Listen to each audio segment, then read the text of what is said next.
about writing groups, the pros, the cons, how you know whether you should join or run screaming from the room. So, we were just saying we've all had experience with writing groups in the past. What are some of the good parts about writing groups? Let's start there. Kathryn, do you want to start us off? Sure.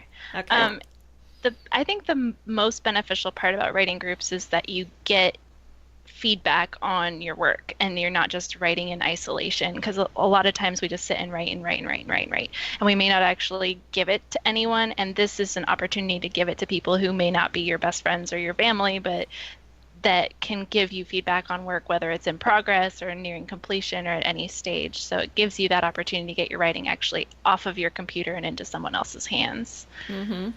Yeah, definitely a good thing. So one thing I really liked about writing groups, and this may not be the first thing that comes to people's minds when they think of writing groups, is that it gives you the ability to take criticism, which Hmm. which is a very hard skill to develop, and it's hard to teach yourself to be okay with taking criticism and not to take it personally. But that's a Mm-hmm. really good skill to have. You know, you have to have a thick skin. You have to be able to take the criticism and not feel like, oh, they're telling me my baby is ugly, right? You need to be able to take it objectively. So that's a really great skill that I learned partially in writing groups. Yeah, and it's criticism on your story. It's not on you, and that's the biggest distinction that Hmm. you have to make through that Yeah, process. a lot of people don't understand the distinction between constructive feedback on this, thing you wrote Hmm. versus criticizing you because the writing is so personal and it is such a big investment of your time, your energy, and your emotions. And I think Hmm. the flip side of having the opportunity to receive the criticism is that you also get to practice giving it and learning how to be tactful and noticing other people's responses, their feelings, right? It's Hmm. Yeah. sometimes you read something, especially in a group that's large, or maybe everyone doesn't know each other well, or, you have a new member, you read something that's just really poorly done. And it can be a practice to find positive things to say and to make sure that the criticism really is constructive when what you want to do is just, like move Yeah. on to something else, right? Right. Or hide under a pillow. Like I definitely didn't write that. Yeah. Well, as the critiquer, as the one giving the feedback, have you had that experience where you're reading something that just stinks and you've got to try to find a nice way to help somebody? Hmm. Definitely. I have been there, and it's one of those things where you have to have a writing group that has that structure where you don't just all start piling on the like the criticism like one after another. Oh, and this, oh, and this, oh, and that. You have to start with like we're really glad that you allowed us to look at this. This is awesome. We love, maybe it's the idea, or maybe it's the character, maybe it's the fact that their eyes are blue and they said that.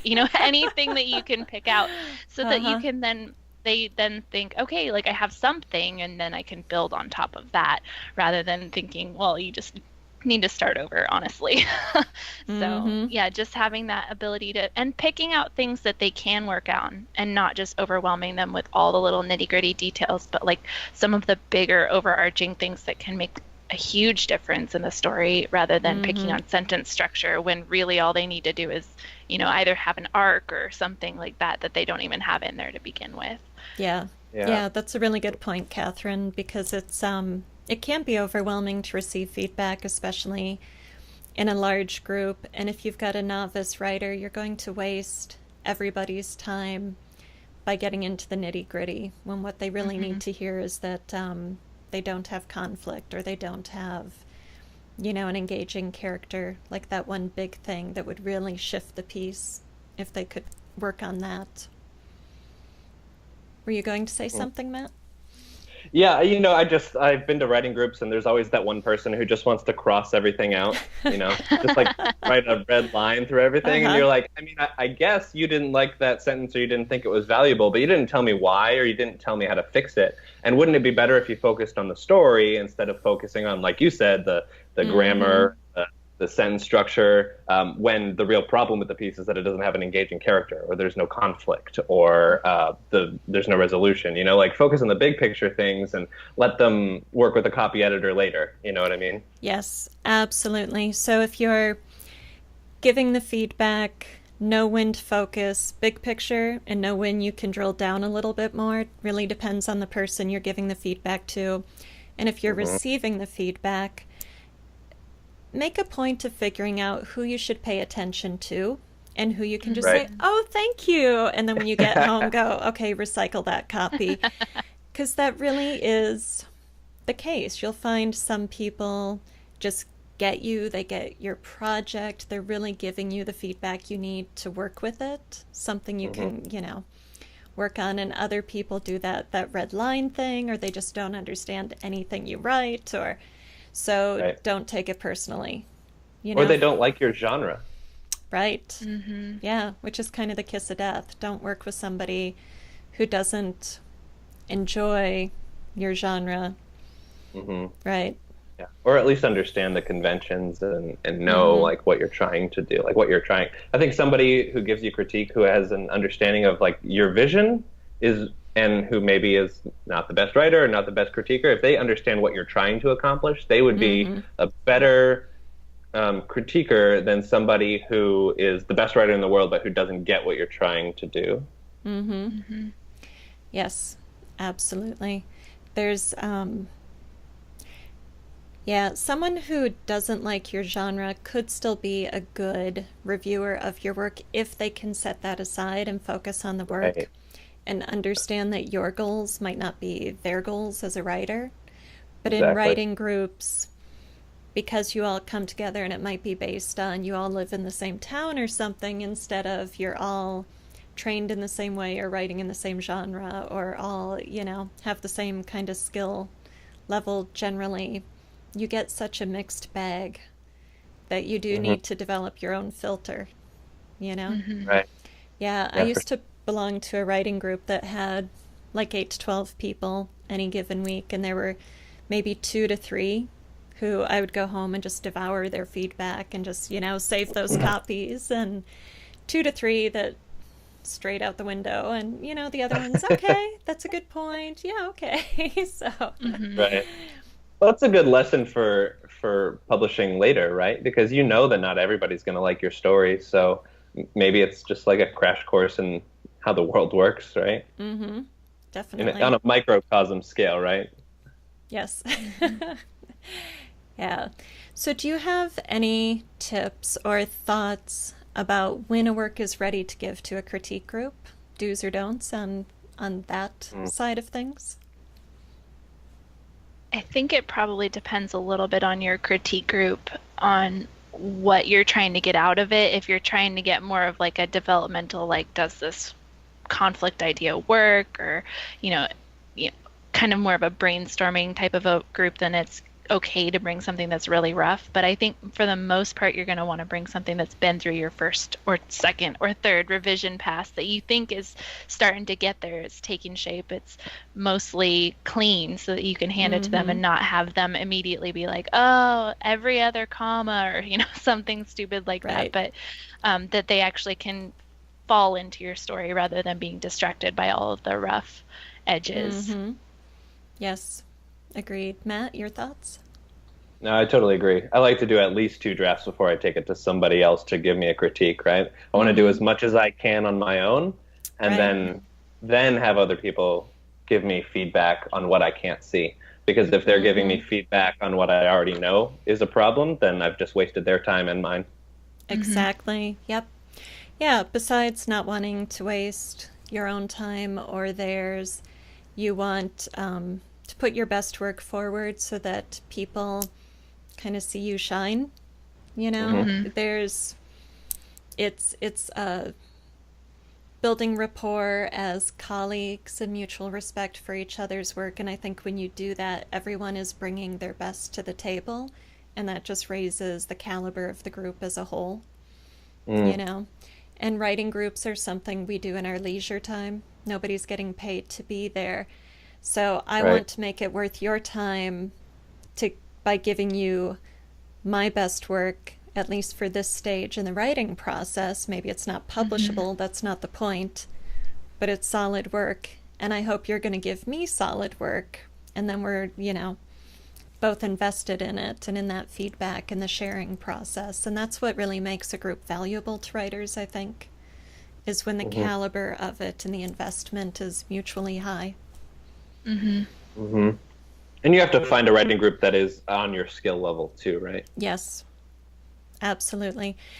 Yeah, it doesn't do you any good to be with a group where the difference is too steep, because either if you're at the top, you're going to be frustrated by the feedback you get, and if you're at the bottom, you might feel inadequate. So having a nice, mid-sized range, so you've got some people who are giving the other people a leg up and learning and growing, and kind of everyone is sifting through as you go up that ladder. And hopefully one person is really great with rising tension, and another person is really great with subtext, and another person, so you can all kind of find your craft point where you excel and bring it to the table. But if you're too big of a gap, just it doesn't work. Yeah. So you asked how many times, or not how many times you have to revise it, but when a story is ready to take to a group. How do you know when you've brought the story to the group too many times and you're getting diminishing returns? Right. Yeah, well, don't bring your story to the group too many times. Stop yourself. Have some self-control, for crying out loud, people. A lot of writing groups, you can only meet every 2 to 4 weeks, and each person can only bring 10 to 20 pages per meeting. Some groups I've been in, it's less than that, because not everyone presents every meeting. So the time gap between receiving feedback is pretty spread out. You aren't going to take your entire novel to this type of traditional critique group if you're planning to publish in 3 months' time.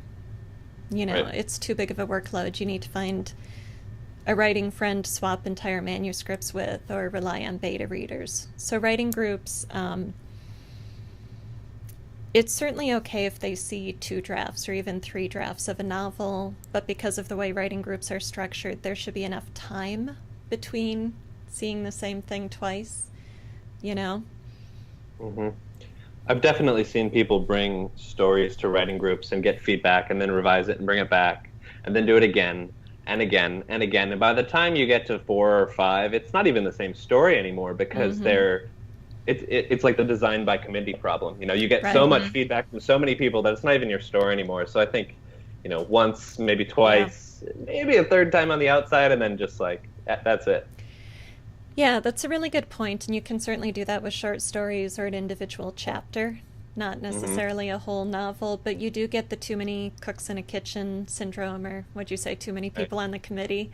Yeah, design by committee. Yeah, design by committee. And that goes back to developing your filter and knowing this feedback, if it doesn't resonate with me as the author, or it doesn't have really great value as just an objective craft point, then I should set it aside, right? Don't take every piece of feedback you get to heart. You need to own your writing. It's your story. So if it's brilliant feedback, if it resonates with you, or if it's just objectively sound writing advice, work with it. But, don't fall victim to that too many cooks in the kitchen, big committee thing that we're talking about. I've said this elsewhere about beta readers and critique groups. When people start giving me criticism that I can anticipate the answers, or I don't hear any new criticisms, then at that point I go, okay, I've reached the point of diminishing returns. I just need to stop working on it.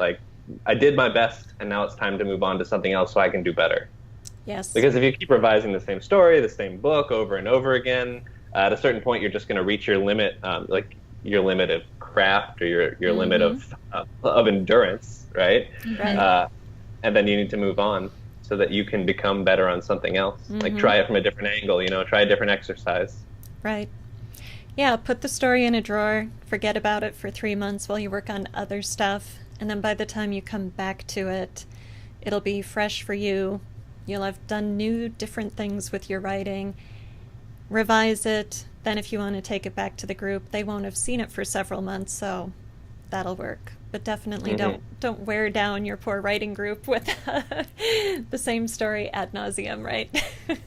Zombies again? Again? Oh man, we ate brains last week. I think one of the biggest pros in the way that you should view your writing group is as a craft opportunity. It's the opportunity to learn things new about yourself and to expand your craft, not so much as they're going to polish my manuscript for me or they're going to make my story so much better, but that every time that you go in there with a piece of work, or even when you're critiquing other people's works, that you're learning more about craft, about story, about structure, and learning how to make yourself a better writer. And so it's not so much about the piece that you're submitting as it is about yourself and your skill set and your abilities. So whether you're doing it from a critiquing point of view or whether you're the one being critiqued, like that's what you should look to get out of a writing group, not necessarily a polished draft I can then submit a million places or publish, but just the ability to hear other people's opinions, to talk about craft, to look at a story and really dig deep into what makes it tick so that you can learn and grow and develop. And that's why, again, I kind of agree with, like, don't even bring it back more than once or twice, because then like the second time you're seeing, okay, hey, I fixed these things and it works better, or here's some new things that I have to work on. But then once you've done that, move on to something new so you can apply what you've already learned and then learn more things and grow further. And you can't do that working on the same project over and over and over again. You have to start something new to move on, to try something different. So Bravo. Yeah, that's a real craft. All right, Kathryn just wrapped it all up, put a bow on the top. That is awesome. Well, it's easy to do when I just sit here and listen to you guys for like 8 minutes. I was like thinking the whole time. Right, the wheels were turning. You were preparing That's that. great. All right, we are going to wrap it up. Do you have any final thoughts, Matt? Well, I do think that beginning writers should go to writing groups. Like, give it a try. You might be a little scared at first, but just, grit your teeth and go once or twice. You might like it. Absolutely. Yeah, they're incredibly valuable for learning about craft, how to talk about story, for getting feedback, learning to take criticism, learning to give constructive criticism. And there's a ton of growth potential. Just don't be afraid to try several groups, because you might not land in the right group on your first try. Definitely. Excellent. All right, that'll do it for this Storyworks Roundtable.